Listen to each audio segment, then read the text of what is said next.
Well, good morning, everyone. It's morning here anyway.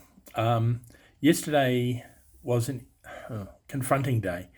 We ended up going down south to the massacre sites and we visited various places along the way and saw things like just black patches at the side of the road where vehicles had been burnt and visited some key sites. One was where the 1,200 vehicles. Um, these vehicles had all been processed forensically. It's only in the last few weeks the last of the human remains were removed. There were cars and four-wheel drives, and many of them burnt out. And yeah, it was representative of what, and it's become a memorial site. I've posted photos on social media, and some of you have already seen those. We then went down to the Nova Music site, and there were a bunch of people, and that's become a bit of a memorial site as well. Just over 300 murdered and some taken hostage, and some terribly.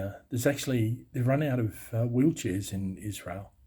They've had to get more wheelchairs imported to look after the number of injured people. We then went down to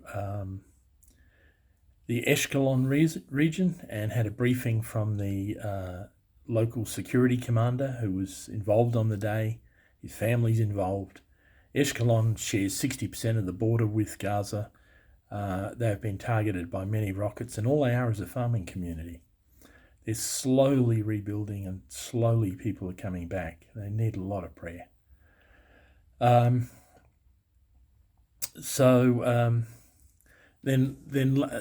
further on there was went to another site which is really Kibbutz Be'eri,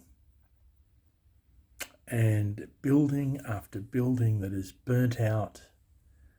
And again, I've got photos on social media, burnt out, destroyed, but the buildings, bullet holes in the building, the whole deal, and paint on the walls saying, that each building had been cleared by the IDF and whatever when they're looking for bodies. But it's not the buildings, it was just talking to the people. Oh, they're so traumatized. And how to bring your family back, how to start rebuilding. What are you going to do? The work that ICEJ are doing, and various others, and the money we've sent into Israel, all the different things we do have been very useful in general. The specifics for this one, ICEJ are helping, and it's going to take a lot of money and a lot of effort to rebuild. The farming country is brilliant, and yet just pure hatred drives this whole thing. And what I've fully understood, well, as much as you can, hatred, the absolute satanically demonic, pure hatred of Jews is the root cause. God's people, hating God's people, God's chosen people. And it's totally unacceptable in any way, shape or form. And never again is more real than you can believe. Met lots of people.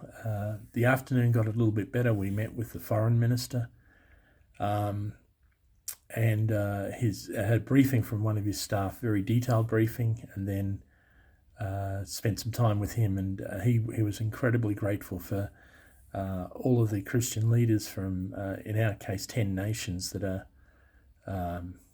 here, and just standing with Israel and the numbers of people that we represent. That's you.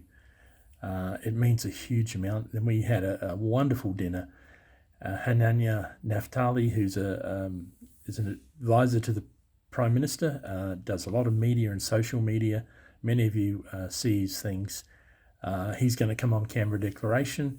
We're going to do some planning for that, probably in May when we're doing our full month of prayer.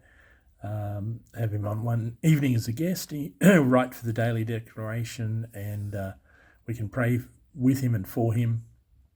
He's a Messianic Jew in a media role in the government, so that's completely different as well. Pardon me. So that's all for now. That's,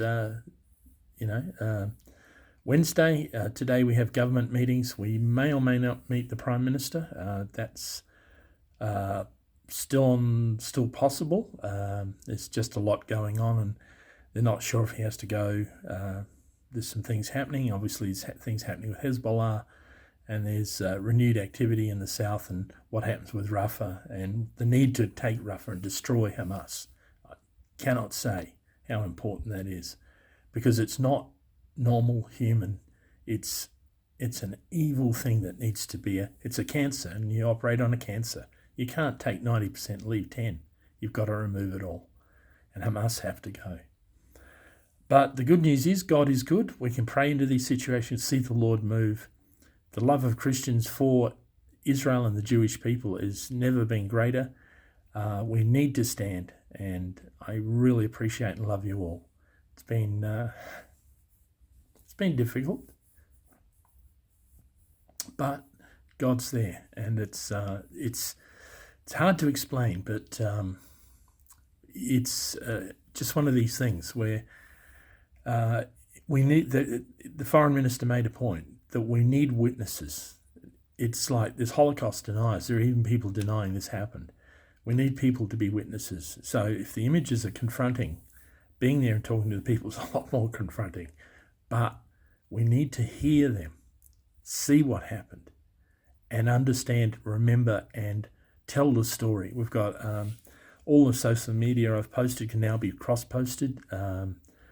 They want the media out there on this. They want you to post. So please do that as well. Again, love to you all, and I'll report in again later. Bye.